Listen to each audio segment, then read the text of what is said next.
샬롬, 샬롬, 샬롬, 샬롬, 샬롬, 샬롬, 샬롬, 샬롬. 하나님 사랑합니다. 여러분 주 안에서 사랑합니다. 오늘 We are all your people. 우리는 다 주의 백성입니다. 라는 제목이죠. 64장 왔습니다. 66장까지가 우리 이사야 마지막인데요. 마지막 말미에 왔죠. 오늘 정답이 본문 내용의 정답이 10절 11절에 나타나 있는데 우리 10절 11절 우리 함께 합독해보죠. 주의 거룩한 성읍들이 광야가 되었으며 시온이 광야가 되었으며 예루살렘이 황폐하였나이다.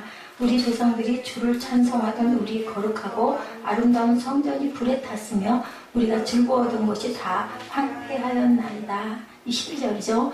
야훼의 일이 이러하거늘 주께서 아직도 가만히 계시하니까 주께서 아직도 잠잠하시고 우리에게 심한 괴로움을 받게 하시려니까. 하나님께 도대체 이게 언제까지나 우리가 이렇게 힘들어야 되느냐. 이 내용 보니 이제 너희 나라 돌아가서 성전 재건하고 너희 나라에 가서 살아라.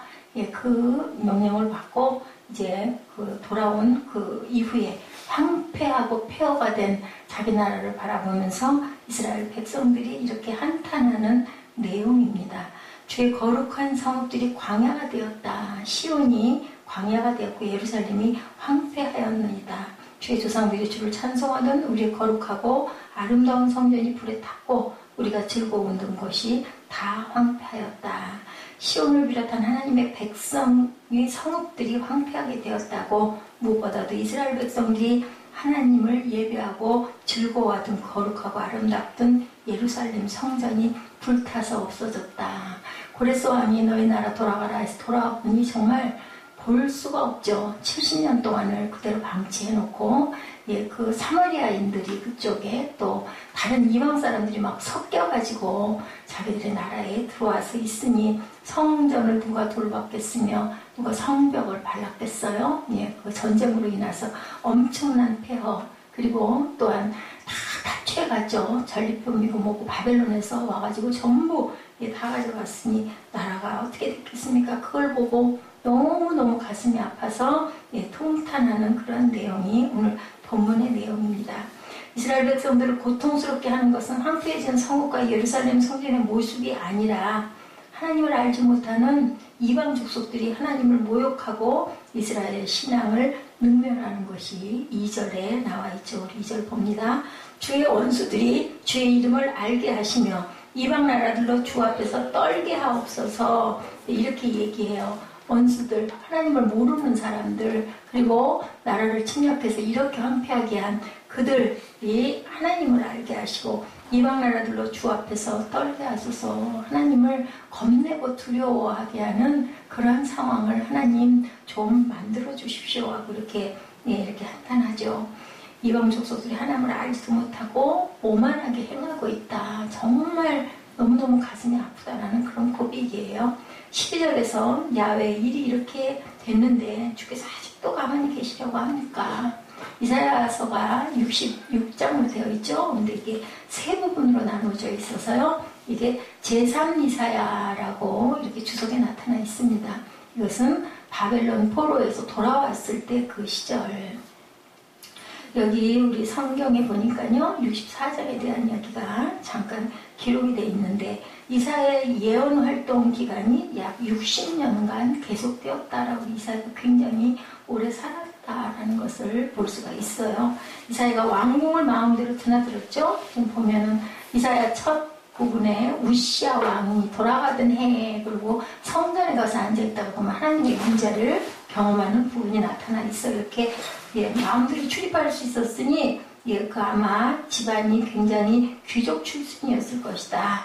그리고 선지자로 환상 중에 부름을 받죠. 6장에서. 그래서 우시야, 요담, 아하스, 히스기야 시대에 활동했다. 그가 히스기야 왕의 전기를 썼어요. 그리고 아수르 왕 사네립의 죽음을 기록한 것으로 보아서 히스기야 왕이 죽음 이후까지 살아 있었던 것으로 추정이 된다. 그래서 이사야는 60년 정도 활동한 것으로 나타나 있습니다. 이게 정확하지가 않아요. 이사야서를 혼자 썼다, 이사야가 혼자 썼다, 아니면 다른 사람들이 말미를 썼을 것이다. 세 부분으로 나뉘었다. 1, 2번, 2번 정도는, 2권 정도는 이사야가 쓰고 제3 이사야 마지막 말미 부분은 다른 이사야가 썼을 것이다. 이사야 이름으로 썼을 것이다 라는 얘기도 있습니다. 근데 그 결론은 하늘나라 가봐야 안다라는 거죠. 중요한 건 그것이 아니죠. 예, 우리는 이스라엘의 역사를 통해서 유다 왕국이 멸망하고 백성들이 바벨론으로 포로로 잡혀간 후 그들의 땅을 차지하고 살던 이방 족속들은 이스라엘 백성들이 고국으로 돌아와서 허물어진 성읍들을 다시 재건하고 예루살렘 성전을 새로 건축하고 이스라엘의 신앙 공동체를 복구하는 일에 심한 불안감과 위기감을 느끼고 온갖 위협과 관계로 이스라엘 백성들 재건하려고 하는 사람들을 굉장히 힘들게 했던 내용들이 그 이사야서에 나타나 있어요. 그로 인해서 막 성전 재건이 중단됐던 일도 굉장히 많죠. 15년 정도를 그냥 쉬었던 일도 있고요. 그런데 또 선지자들이 일어나서 또 외치니 다시 또 이게 지어지고 굉장히 오랜 기간 동안 예루살렘이 재건되는 내용이 이사야서에 쭉 많이 나타나 있습니다. 그러면서 정말 끊임없이 기도하고 많이 울고 그래서 다시 예루살렘 성전을 복원하는데요. 이스라엘 백성들에게는 이 예루살렘 성전 자체가 하나님이에요. 그 사람들에게는 성전 자체가 정말 하나님과 같다라고 여길 정도이기 때문에 항상 예루살렘 성전을 향해서 어디를 가했으나 절을 했다라는 것을 우리가 볼 수가 있어요. 다니엘도 그랬죠. 그쪽을 향해서 창문을 열고 하루에 3번씩 기도했다고 나타나고 있죠. 본문은 이렇게 이스라엘 백성들이 바벨론으로 다시 돌아갈 수도 없고 그렇다고 무슨 희망의 서광도 보이지 않는 진퇴유곡의 상황에 처하게 되었을 때 나온 탄원의 기도가 바로 64장의 기도라고 얘기합니다. 이 기도 속에 첫째로 하나님께서 시급히 강림해 주시라고 바라는 이스라엘의 간절한 청원이 1절 그 윗부분에 원하건대 주는 하늘을 가르고 강림하소서라고 1절에 위쪽에 앞부분에 나타나 있죠. 하늘을 가르고 강림해라. 내려오시라는 얘기인 거죠. 하늘에 계신 하나님께서 침묵하지 마시고 이제 좀 제발 이 나라를 좀 온전하게 설 수 있도록 해주옵소서. 우리도 가슴 아플 때 그렇게 기도하지 않아요. 하나님 좀 제발 이것 좀 이루어 주시옵소서. 이거 보시죠. 우리가 늘 기도할 때 그렇게 하죠. 아시죠? 보시죠. 그렇게 기도하는 것처럼 이 사람들도 너무너무 가슴이 아팠던 거예요. 하늘을 가르고 강림해달라. 땅으로 내려와달라. 하늘에 감춰져 나타나고 있지 않은 하나님의 권능이 제발 좀 드러날 수 있었으면 좋겠다라고 기도하는 내용이 나타나 있습니다. 이것은 하나님의 개입 그리고 권능의 역사가 빨리 나타나야 하겠다라는 목마르고 애타는 심정의 표현이죠. 12절에서 야훼여 일이 이러하거늘 주께서 아직도 가만히 계시려 하나이까 침묵하고 계십니까? 왜 침묵하십니까? 아직도 잠잠하시고 우리에게 심한 괴로움을 받게 하려 하시나이까 한 것도 이러한 아주 다급한 심정을 말하고 있습니다. 둘째로 이 기도 속에서 우리는 하나님께서 강림하실 때 온 천지와 만방이 그 앞에서 떨 것이라는 믿음을 볼 수가 있는데요. 1절 하반에서 3절까지의 내용이 그것이 잘 나타나 있어요. 1절 뒤쪽에 뭐라고 얘기해요? 주 앞에서 산들이 진동하기를 2절 불이 섭을 사르며 불이 물을 끓임 같게 하사 주의 원수들이 주의 이름을 알게 하시며 이방 나라들로 주 앞에서 떨게 하옵소서. 3절 주께서 강림하사 우리가 생각하지 못한 두려운 일을 행하시던 그때에 산들이 주 앞에서 진동하여 싸우니 이렇게 얘기하고 있어요. 이렇게 제발 좀 나타나셔서 그들이 막 그냥 덜덜덜덜 떨 수 있도록 권능의 팔을 뻗어 나타나 달라는 거죠. 우리가 생각하지도 못한 두려운 일을 행하시는 그때라고 한 것은요. 아마도 옛날 출애굽 당시에 모세를 통해서 수많은 이적과 기사를 행했던 그때, 홍해 바다를 가르기까지 했던 그때, 하늘에서 만나가 내려오고 구름기둥과 불기둥으로 우리를 인도했던 그때처럼 제발 좀 강림해서 하나님이 역사하시옵소서. 애굽왕 바로가 그 압제, 그 속에서도 그저 10가지 재앙까지 일으켰던 그때 그 기적을 다시 일으켜달라는 거죠. 바벨론의 포로 상태에서 돌아온 이스라엘을 다시 한번 위기에서 구원해달라고 간절하게 간구하는 그런 회복을 원하는 내용의 기도입니다. 셋째로 우리는 이 기도 속에서 현재 이스라엘 백성들이 당하고 있는 재앙과 고난이 그들 자신의 무엇 때문이다? 죄 때문이라고 고백을 해요. 언제나 기도에는 뭐가 따라야 된다? 회개가 먼저 따라야 돼요. 내가 잘했는데요. 내가 맞는데요. 내가 정말 억울하고 도대체 이래가지고는 안 되겠는데 우리 현실적으로 그럴 때 있잖아요. 그래도 우리는 거기에서 내가 하나님 앞에 보시기에 온전치 않은 행동이나 모습이 분명히 있다는 거죠. 그게 맞아. 그게 잘못된 것이야. 그렇지만 그러면 어떻게 그거를 바로잡으려고 했던가. 사랑으로 아까 대표기도처럼 바로잡으려고 했던가. 우리 바로 새긴 예배 그 내용이 그거였죠. 우리가 입술을 어떻게 해요? 예, 경건하게 그리고 긍정적인 말을 해서 그 올무에 갇히지 않도록 해라. 콩 심은데 콩 나는 것처럼 예, 그 병아리를 깨고 나오려면 암탉이 품고 있어야 결란이 그걸 깨고 나와서 병아리가 되는 것처럼 온전하게 심어져야 온전한 생명의 씨앗이 나타나고 부활로 이어지는 것처럼 우리는 항상 바라볼 때 긍정의 그런 말과 바라봄을 가져야 된다라고 얘기를 했어요. 그러고 나서 바로 그 입술에서 그 말이 떨어지기도 전에 또 다시 우리는 세상 가운데 있다 보니 예배 도중에도 우리가 마음에 시험이 들기도 하고 마음에 불쑥불쑥 화가 치밀어 일어나기도 하고 절망감이 느껴지기도 하고 정말 이게 뭘까 하는 그런 마음이 들기도 하는데 그런 순간일지라도 우리가 잘못된 부분을 먼저 회개할 줄 알아야 된다. 맞아요. 아까 우리 영상 봤던 것처럼 세상에 정말 이 지구 거기에서 우리 대한민국 정말 너무너무 정말 보이지도 않는 존재죠. 그 우주의 그 큰 행성들을 우리 보죠. 은하계가 수천 개가 있는데 그 은하계에 정말 먼지만도 못하는 우리 지구라는 거 보이지도 않는 존재 안에 또 있는 저와 여러분들의 모습은 정말 뭐가 보여요? 아무것도 안 보이죠. 아메바 박테리아만도 못한 그런 미미한 존재를 하나님께서는 우리에게 말씀하죠. 아까 그 마지막 구절에 욥기의 그 고백 있죠. 너희들이 지시해서 하늘에서 해가 하루만이라도 뜨게 해본 적이 있느냐. 못하죠. 우리는.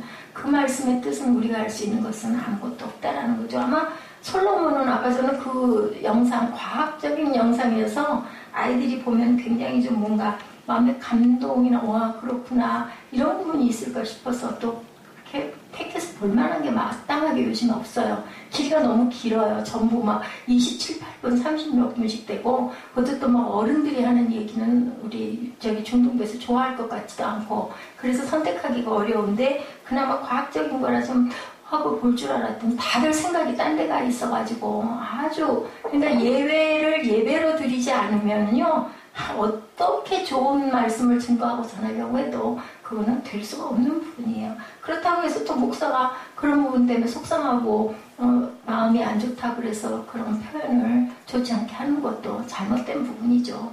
그래도 웃어야 되겠죠. 아까 앉아서 잠깐 한 10분 동안 묵상을 하고 눈을 감고 있는데 솔로몬이 그 몰랐을 텐데요. 과학적인 그런 부분들을 먼지만도 못하다라고 고백하고 헛되다라고 고백한 그 모든 것이 정말 솔로몬은 지혜로운 사람이었구나라는 생각이 제가 들었어요. 예, 그리고 정말 내가 할 수 있는 일은 세상에 아무것도 없다라는 것을 또 느꼈습니다. 그리고 그렇다 할지라도 기쁨을 갖고 얼굴에 환한 미소를 띄워야 된다라는 것이 제가 묵상하고 하나님께서 주신 마음이에요. 그리고 우리 같이 찬양하는데 앞에 서 있는 우리 사무엘이 어떻게 이렇게 이쁘게 보이는지 하나님 마음을 그렇게 주시는 거죠. 정말 요즘에 천방지축에다가 정말 실망, 절망, 세상 천지에 제가 태어나서 아직 그렇게 몰랐어요. 그런 부분들을. 그 사춘기가 어떻고 해도 제가 지나온 그 길에서 사춘기 아이들의 그런 모습을 제가 한 번도 본 적이 없다 보니까 정말 제가 요즘에 황당, 예, 거꾸로 말인데 똑같은 뜻을 갖고 있죠. 비슷한 말이죠. 당황한다, 황당스럽다. 예, 그런 느낌을 갖는데 아까는 찬양하는데 우리 사무엘이 그래도 마음에 그렇게 안 됐나 봐요. 와가지고 제 손을 붙들고 이렇게 기대고 위로하는 모습을 보면서 그래도 마음을 읽고 저 녀석이 그렇구나라는 마음이 들더라고요. 자, 우리 죄 때문이라고 5절 그 하반절부터 7절까지 내용이 나타나 있습니다. 우리 5절 하반절부터 7절까지 우리 함께 보죠. 예, 우리가 범죄함으로 주께서 진노하셨사오니 이 현상이 이미 오래됐다. 우리가 어찌 구원을 얻을 수가 있겠는가? 예, 5절 중간에 있죠. 우리가 범죄함으로 주께서 진노하셨사오며 이 현상이 이미 오래되었으니 우리가 어찌 구원을 얻을 수 있겠나이까? 무릇 우리는 다 부정한 자 같아서 우리의 의는 다 더러운 옷 같으며 6절입니다. 우리는 다 잎사귀같이 시들므로 우리의 죄악이 바람같이 우리를 몰아가나이다. 7절이에요. 주의 이름을 부르는 자가 없다. 주의 이름을 부르는 자는 무엇을 얻으리라? 구원을 얻으리라 우리 찬송하죠. 이런 것처럼 주의 이름을 부르는 자가 없대요. 스스로 분발하여 주를 붙잡는 자가 없대요. 이는 주께서 우리에게 그렇기 때문에 얼굴을 숨기시고 우리의 죄악으로 말미암아 우리가 소멸되게 하셨음이니이다.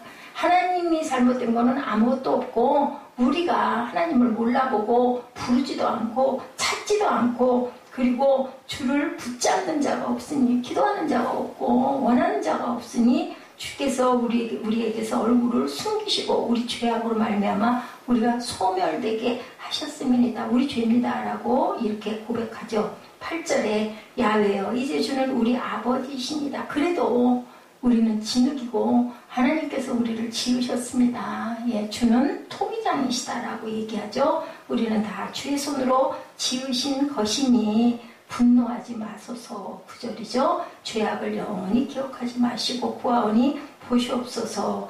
2번 반복합니다. 보시옵소서. 우리는 다 주의 백성입니다. 맞아요. 그래서 예, 주의 백성이다. 우리 부모님들이 자녀들이 아무리 실망시키고 해도 그래도 아들이잖아요. 그래도 딸이잖아요. 그 얘기하는 것과 똑같은 얘기인 거죠. 주의 이름을 부른 자가 없대요. 그렇기 때문에 주님께서 얼굴을 감추셨다. 우리가 범죄함으로.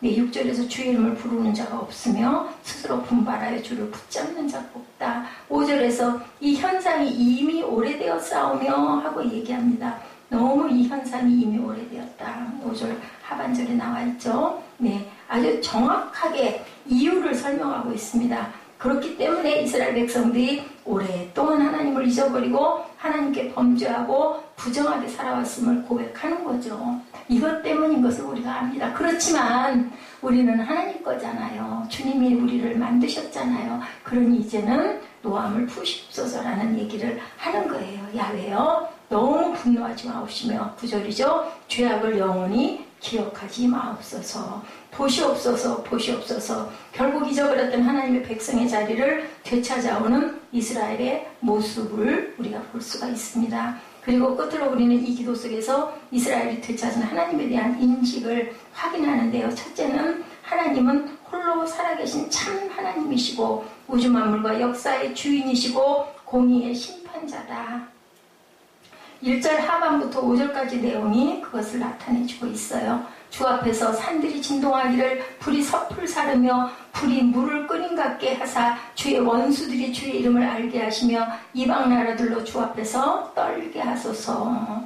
주께서 강림하사 우리가 생각하지 못한 두려운 일을 행하시는 그때에 산들이 주 앞에서 진동하였사오니 주 외에는 자기를 앙망하는 자를 위하여 이런 일을 행한 신을 옛부터 들은 자도 없고 귀로 들은 자도 없고 눈으로 본 자도 없었나이다. 주께서 기쁘게 공의를 행하는 자와 주의 길에서 주를 기억하는 자를 선대하시거늘. 4절이죠. 주 외에는 자기를 앙망하는 자를 위하여 이런 일을 행한 신을 옛부터 들은 자도 없고 귀로 들은 자도 눈으로 본 자도 없습니다.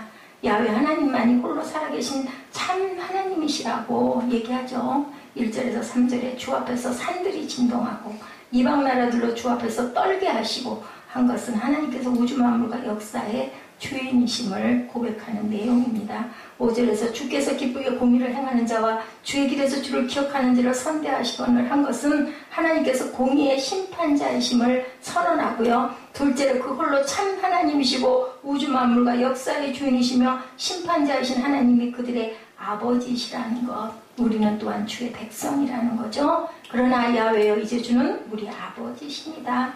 예, 우리는 진흙이고 주는 토기장이시나이다. 그럼에도 불구하고 하나님을 잊고 살았던 그들의 죄가에 대한 반성을 하고 있는 것을 우리는 봅니다. 야훼여 이제 주는 우리 아버지십니다. 그 반성과 기대를 표현하죠. 우리는 진흙이고 주님은 토기장이다. 선지자의 입을 빌린 이스라엘의 기도가 바로 이 기도라는 것. 그 자세 세 가지의 요약이죠. 하나님에 대한 바른 이해. 오늘 본문이 드러내준 하나님은 어떤 하나님? 첫째, 홀로 살아계신 참 하나님. 또한 우주 만물과 역사의 주인이시고 공의의 심판자이신 하나님. 둘째는 우리가 처한 상황의 근본 원인에 대한 인식. 우리가 지금 개인적으로나 사회적으로 공경과 좌절과 위기에 처해 있다면 이유가 있을 건데 개인과 교회와 사회가 하나님 앞에서 죄와 불충함을 우리가 깨닫습니다. 라는 고백입니다. 그 무엇도 누구에게나 문제의 원인과 책임을 찾으려고 할 것이 아니라 나의 신앙의 문제점을 잘 살펴봐야 된다. 세 번째, 그 하나님 앞에서의 우리의 죄와 불충에 대한 회개와 겸손의 회복이 있어야 된다. 하나님의 백성임을 잊고 지냈던 우리의 죄를 회개하고 다른 우상의 마음을 빼앗겼던 우리의 죄를 회개해야 된다라고 얘기합니다. 하나님의 능력을 의심하거나 의지하지 않던 우리의 죄를 회개해야 된다. 그게 우상이에요. 하나님의 능력, 하나님이 먼저가 아니고 다른 것에 초점을 맞추고 있다면, 자녀에게 초점을 맞추고 있다면, 내 직장에 초점을 더 크게 두고 있다면 더 1순위가 뭔가 우리가 그 영순위라고 그러죠? 1순위가 아니라 영순위라는 얘기를 합니다. 그것이 가장 귀한 것. 처음에 결혼해가지고 너무 사랑해서 결혼했을 때는 아내가 남편이 서로에게 영순이에요. 그래서 무슨 전화보다도 가장 먼저, 그죠? 절대 아주 100% 통과 패스. 누구하고 전화를 받다가도 아내한테서 남편한테 전화가 오면 딱 그거 끊고 얼른 받아요. 근데 세월이 좀 흐르고 나면 그 다음에 이제 관계가 많아지죠. 그러다 보면 집에서 전화 오는 것도 뒤로 밀어요. 나중에 연락하면 되니까. 그죠? 중요한 게 사업이 되기도 하고, 중요한 게 그죠? 다른 관계, 친구가 되기도 하고요. 예, 그리고 나중에 그렇다 해서 아내가 남편이 중요하지 않다라는 게 아니다라고 얘기를 하지만 그만큼 소중함의 어떤 그 기준이 달라진다. 하나님은 이 부분을 정말로 못 견뎌 하시는 질투의 하나님이라고 그러시죠. 아버지 하나님의 사랑과 은혜를 망각했던 죄를 회개해야 된다.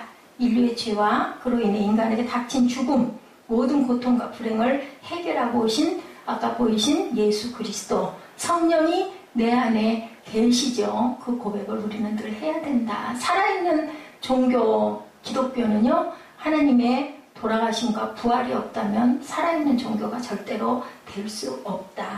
어디에서 마가의 다락방에서 120문도가 끝까지 참고 기도하죠. 그랬을 때 성령이 임함으로 인하여 아까 얘기한 대로 그 모든 사람들이 증인이 됐고, 증인으로 인하여 교회가 세워졌고, 그 교회로 인하여 지금 이렇게 80억 인구 가운데 어마어마한 숫자가 하나님을 예수를 믿는 그러한 그 숫자들이 일어났다라는 거죠. 진정 예수 그리스도께서 오시기를 우리가 간구한다면 본문을 통해서 깨달은 바를 마음에 잘 새겨야 된다라고 말씀합니다. 데살로니가 전서 5장 1절에서 11절 말씀 우리 함께 봅니다. 데살로니가 전서 5장 1절에서 11절 말씀입니다. 자, 찾으신 분 우리 함께 합독해보죠. 합독하시면서 뜻을 깊이 느껴보시기 바랍니다. 합독합니다. 형제들아, 때와 시기에 관하여는 너에게 쓸 것이 없음을. 그죠? 2절이죠. 주의 날이 밤에 도적같이 이를 줄을 너희 자신이 자세히 알미라. 저희가 평안하다 안전하다 할 그때에 잉태된 여자에게 해산의 고통이 이름과 같이 멸망이 호련히 저희에게 이르니 결단코 피하지 못하리라.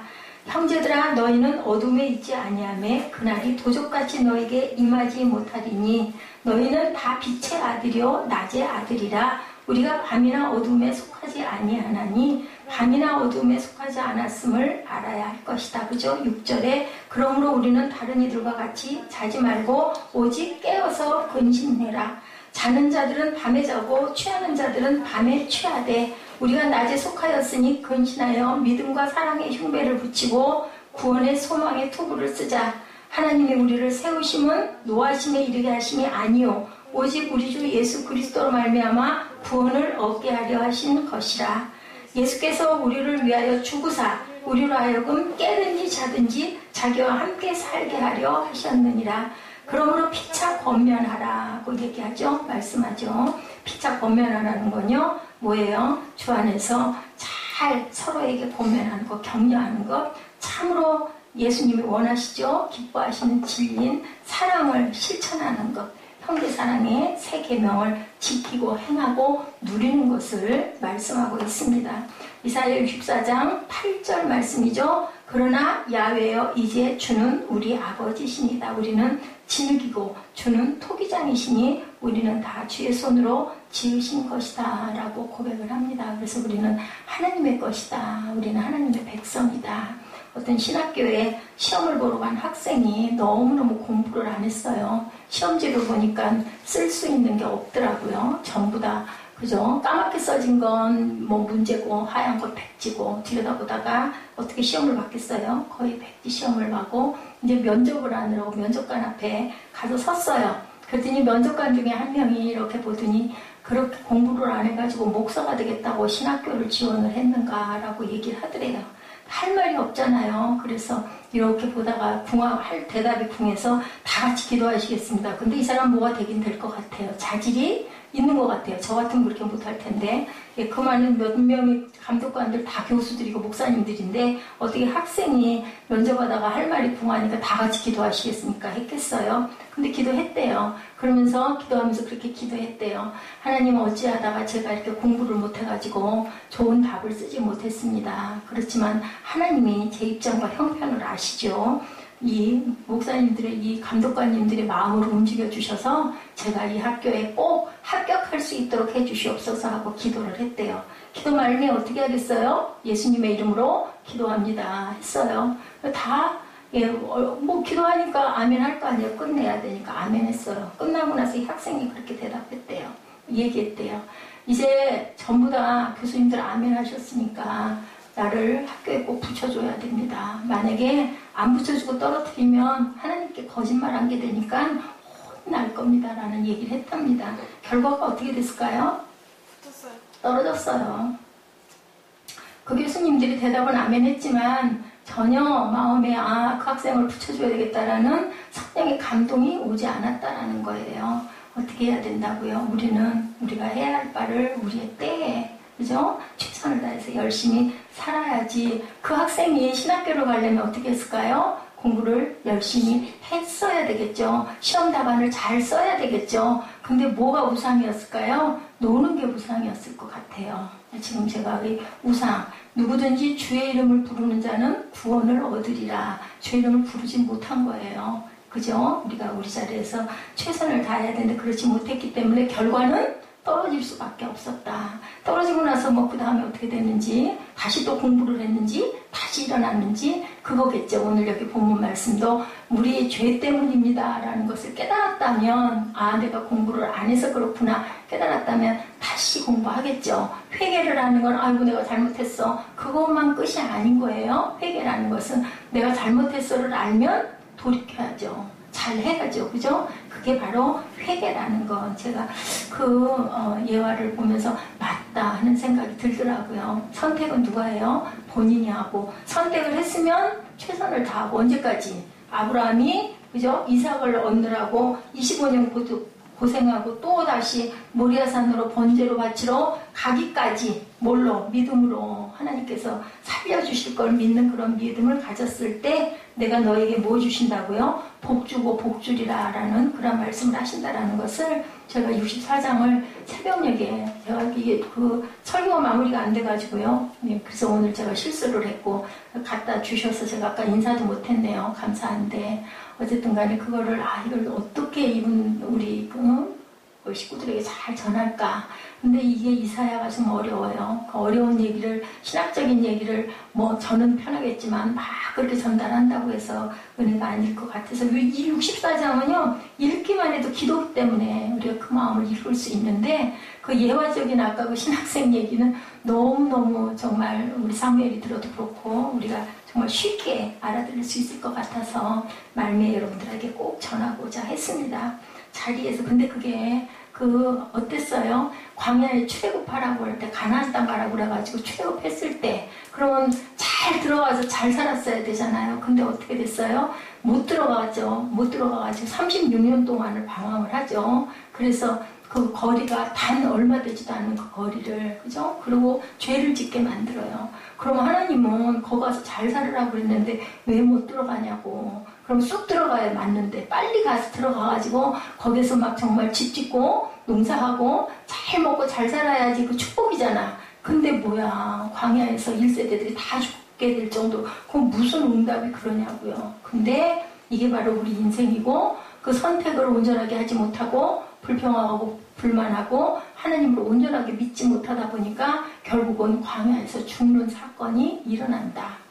아무리 하나님의 응답을 하셨다 할지라도 내가 그 그릇에 온전하게 끝까지 잘 참고 지혜롭게 하나님의 얼굴을 구할 줄 아는 저와 여러분이 되셔야 되고, 이 64장에 정말 자기 나라에 돌아갔는데 정말 다 폐허가 되고 어떻게 할 수도 없고 거기 살고 있는 세력들은 어땠을까요? 내 나라 찾으려고 들어온 사람들이 이뻤겠어요? 안 이뻤겠죠? 그래서 몰아내려고 갖은 아주 계략을 다 꾸며가지고 그 성전 재건하는데 엄청 어려움을 겪다 보니까 울면서 기도하는 내용이에요. 이 내용이. 그래도 끝까지 견디고 참아서 나중에는 성전 재건이 되죠. 그리고 이스라엘의 나라가 지금도 튼튼하게 서 있는 것. 이 부분에 그 깊은 신학적인 해설로 보면은 이 64장의 여기 이 말씀, 이 광야, 그리고 여기 이 기도가 우리 인생의 기도라는 것이 잘 나타나 있습니다. 그래서 이 64장을 나중에 내가 한번 편하게, 그리고 우리 너무 잘 알죠? 우리는 진흙이고 하나님은 토기장이십니다. 이 고백은 굉장히 많고 여기에 대한 설교가 또 엄청나게 많아요. 근데 그 뜻은 바로 우리 부모와 자녀의 관계를 생각해보면 아무리 못났어도, 그죠? 아무리 잘못을 많이 했어도 품 안에 기어드는 자식을 집어버리는 부모는 없다라는 것, 하나님도 똑같은 마음이라는 것을 여러분들이 귀하게 깨닫고 느끼시기를 주님의 이름으로 축복합니다. 우리 찬양하시고 결단하시는 시간 갖도록 합니다. 나를 지으신 주님이 어떠한 주님인지 우리 함께 찬양하십니다.